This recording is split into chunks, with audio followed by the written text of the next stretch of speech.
நமச்சிவாய வாழ்க. நாதந்தாள் வாழ்க. இமைப்பொழுதும் என் நெஞ்சில் நீங்காதான் தாழ் வாழ்க. வாழ்க வளமுடன். அனைவருக்கும் இனிய வணக்கங்கள். நாம் இந்த பதிவில் பிறக்கப் போகும் அக்டோபர் மாதத்திற்கான உங்கள் ராசிக்கான பலன் என்ன என்பதனை பற்றி விரிவாக காண்போம். பிறக்கப் போகும் இம்மாதத்தில் உங்கள் வாழ்வில் வளமும் நலமும் செல்வ செழிப்பும் பெற்று வாழ்வில் உயரிய நிலையை அடைய எல்லாம் வல்ல எம்பெருமானை வேண்டி விரும்பி கேட்டுக்கொள்கிறேன்.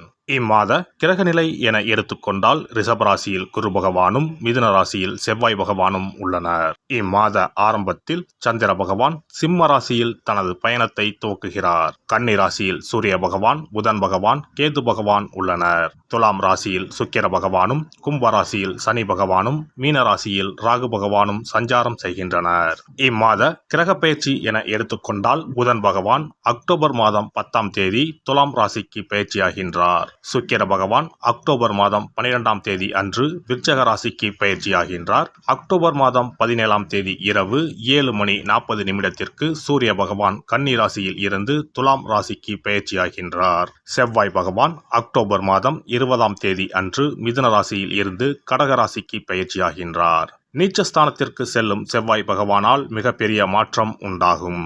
இம்மாத கடைசியில் அக்டோபர் 29ஆம் தேதி புதன் பகவான் துலாம் ராசியில் இருந்து விருச்சக ராசிக்கு பயிற்சியடைகின்றார். இம்மாதத்தில் வரும் விசேஷ நாட்கள் என எடுத்துக்கொண்டால் அக்டோபர் மாதம் 2ஆம் தேதி மகாலய அமாவாசை வருகின்றது. வருடத்திற்கு ஒரு முறை வரக்கூடிய இந்த அமாவாசையில் பித்ருக்கள் மேலோகத்தில் இருந்து பூமிக்கு வந்து நம்மை ஆசீர்வதிக்கக்கூடிய விசேஷமான நாளாகும். அக்டோபர் 3ஆம் தேதி நவராத்திரி விழா ஆரம்பம். அக்டோபர் மாதம் 11ஆம் தேதி ஆயுத பூஜை என்று சொல்லக்கூடிய சரஸ்வதி பூஜை வருகின்றது. அக்டோபர் 12ஆம் தேதி விஜயதசமி. அக்டோபர் 31ஆம் தேதி தீப ஒளி திருநாள். இனி உங்கள் ராசிக்கு இம்மாதம் நடக்க உள்ள சுப மற்றும் அசுப பலன் என்ன என்பதனையும், அசுப பலன் ஏற்படுமாயின் ராசிக்காரர்கள் செய்ய வேண்டிய பரிகாரம் என்ன, வழிபட வேண்டிய தெய்வம் யார் என்பதனை பற்றி விரிவாக காண்போம். தனுசு ராசி அன்பர்களே, இந்த மாதம் செவ்வாய் பகவான் உங்களுக்கு யோகத்தை அள்ளித்தரப் போகிறார்.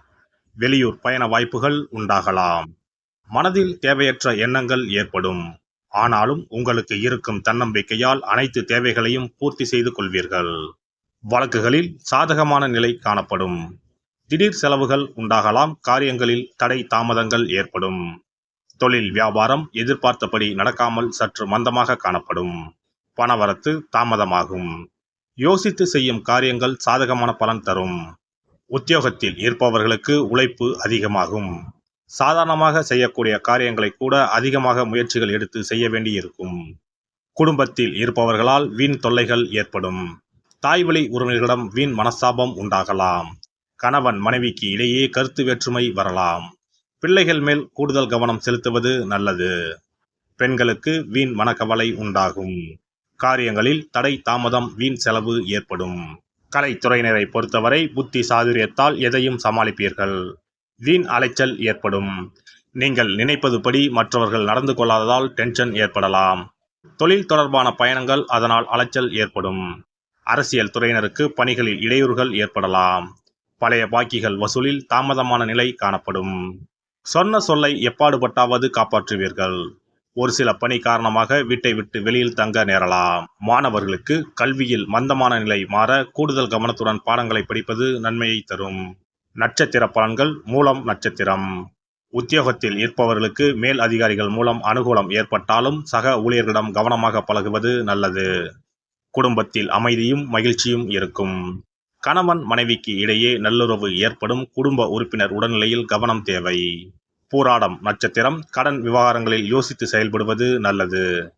பெண்கள் எதிலும் எச்சரிக்கையுடன் ஈடுபடுவது நல்லது. கடித போக்குவரத்து மூலம் நல்ல தகவல் வரும். வீண் மன சஞ்சலம் ஏற்பட்டு நீங்கும். கல்வியில் ஏற்பட்ட தடைகள் நீங்கும். உத்திராடம் 1ஆம் பாதம். எதிர்ப்புகள் அகலும். மனதில் தைரியம் உண்டாகும். எதிர்பாராத திருப்பம் உண்டாகலாம். புதிய நண்பர்கள் சேர்க்கை உண்டாகும். தொழில் வியாபாரத்தில் மேன்மை உண்டாகும். வியாபார போட்டிகளில் சாதகமான பலன்களும் லாபங்களும் கிடைக்கும். ஆனாலும் வாடிக்கையாளர்களை அனுசரித்து செல்வது நன்மையை தரும். வியாழக்கிழமை தோறும் உங்களுக்கு பிடித்தமான குரு கோவிலுக்கு சென்று வணங்கி வாருங்கள். நன்மையே நடக்கும். சிறப்பு பரிகாரம். சொந்த வீடு அமைவதற்கு ஆன்மீக பரிகாரம். சொந்த வீடு கனவு நிறைவேற வேண்டும் என்பதற்காக எத்தனையோ கோவிலுக்கு சென்று எத்தனையோ பூஜை வழிபாடு என செய்தும் ஒன்றும் நடக்கவில்லை என்பவர்கள் வீட்டிலேயே இந்த எளிய பரிகாரத்தை செய்து வந்தால் நல்ல பலன் கிடைக்கும். எளிமையான இந்த 2 பரிகாரங்களை செய்து வந்தால் விரைவில் சொந்த வீடு யோகம் அமையும். அதனால் நம்பிக்கையுடன் இந்த சக்தி வாய்ந்த வழிபாட்டை செய்து வரவும். எவ்வளவுதான் சொத்து பணம் இருந்தாலும் நமக்கென்று ஒரு வீடு இல்லை என்றால் அது மனக்குறையாகவே இருக்கும். சொந்த வீடு வாங்க முடியவில்லையே என்பது பலரின் ஏக்கமாகவும் கனவாகவும் இருந்து வருகிறது. சொந்த வீடு வாங்க வேண்டும், வாங்கிய இடத்தில் விரைவில் வீடு கட்ட வேண்டும், ஏற்கனவே துவங்கியிருந்த வீட்டின் பணிகளை பணப்பற்றாக்குறையால் கட்டி முடிக்க முடியவில்லையே என்ற கவலையில் இருப்பவர்கள் ஏராளம். இப்படிப்பட்டவர்கள் வீட்டிலேயே எளிமையான 2 பரிகாரங்களை தொடர்ந்து செய்து வந்தாலே போதும். சொந்த வீடு வாங்க வேண்டும் என்று நினைப்பவர்கள், அதற்கான முயற்சியில் ஈடுபட்டிருப்பவர்கள் ஒரு சிறிய அகல் விளக்கில் விளக்கெண்ணெய் ஊற்றி தீபம் ஏற்ற வேண்டும். மகா விஷ்ணுவின் அவதாரங்களில் ஒன்றான வாமனரை மனதில் நினைத்து சொந்த வீடு அமைய வேண்டும் என்று பிரார்த்தனை செய்து கொண்டு மாதந்தோறும் வரும் திருவோண நட்சத்திரத்தன்று வீட்டின் அக்னி மூலையான தென்மேற்கு மூலையில் இந்த விளக்கை ஏற்றி வைக்க வேண்டும். அக்னி திசை என்பது மண்ணுக்குரிய திசையாகும். அதாவது அங்காரகன் எனப்படும் செவ்வாய் பகவானுக்கு உரிய திசை இதுவாகும். 3 அடி மண் கேட்டு 3 உலகையும் அளந்தவர் வாமனன். அதனால் அவரை நினைத்து பால் பாயசம் நிவேதனமாக படைத்து வழிபட்டு வந்தால் விரைவில் சொந்த வீடு யோகம் அமையும். மற்றொரு பரிகாரமாக வீட்டில் பயன்படுத்தும் காமாட்சி விளக்கு அல்லது கஜலட்சுமி விளக்கு அல்லது வழக்கமாக பயன்படுத்தும் ஏதாவது ஒரு விளக்கை எடுத்துக்கொள்ளுங்கள். விளக்கை சுத்தம் செய்து மஞ்சள் குங்குமம் வைத்து வாசனை மிகுந்த வெள்ளை நிற பூக்கள் சாற்றுங்கள். பிறகு 5 ரூபாய் நாணயத்தை விளக்கிற்குள் போட்டு நெய் அல்லது எண்ணெய் ஊற்றுங்கள். ஒரு சிறிய தட்டின் மத்தியில் மஞ்சள் குங்கும பொட்டு வைத்து அதன் மீது 5 ரூபாய் நாணயத்தை வைத்து நாம் ஏற்கனவே தயார் செய்த விளக்கை இதில் வைத்து விளக்கினை ஏற்ற வேண்டும். தினமும் காலையில் 6 மணி முதல் 7 மணிக்குள் இந்த விளக்கை ஏற்றி வந்தால் விரைவில் வீடு கட்டுவீர்கள். 5 ரூபாய் நாணயம் என்பது குபேரனுக்கு உரியதாகும்.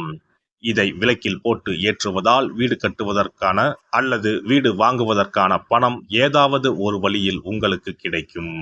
காலை 6 மணி முதல் 7 மணி வரையிலான நேரம் என்பது ஞாயிற்றுக்கிழமையில் சூரியன், திங்கள் கிழமையில் சந்திரன், செவ்வாய்க்கிழமையில் செவ்வாய், புதன் கிழமையில் புதன், வியாழக்கிழமையில் குரு, வெள்ளிக்கிழமையில் சுக்கிரன், சனிக்கிழமையில் சனி என நவ கிரகங்களில் பாவ கிரகங்களான ராகு கேதுவை தவிர்த்து மற்ற 7 கிரகங்களையும் குறிக்கும் ஹோரை நேரமாகும். இந்த நேரத்தில் விளக்கு ஏற்றுவதால் நவ கிரகங்களின் அருள் கிடைத்து பூமி யோகம் உண்டாகும். எந்த ஒரு பரிகாரம் என்றாலும் மனதில் முழு நம்பிக்கையோடும் இறைவனை உறுதியாக வேண்டி வழிபாடு செய்தால் மட்டுமே பலன் தரும். எளிமையான இந்த பரிகாரத்தை தொடர்ந்து செய்து பயன்பெறுங்கள். எல்லாம் வல்ல இறையருளால் நீங்களும் உங்கள் அன்பு குடும்பமும் உடல் நலம், நீலாயுள், நிறை செல்வம், உயர் புகழ், மெய்ஞானம் ஓங்கி வாழ்க வளமுடன். இந்த வீடியோ பதிவு உங்களுக்கு பிடித்திருந்தால் லைக் பண்ணுங்க, கமெண்ட் பண்ணுங்க, ஷேர் பண்ணுங்க, மறக்காம சப்ஸ்கிரைப் பண்ணுங்க, பக்கத்துல இருக்கிற பெல் பட்டனை கிளிக் பண்ணுங்க. நன்றி, வணக்கம். ஓம் நமச்சிவாய, சிவாய நம.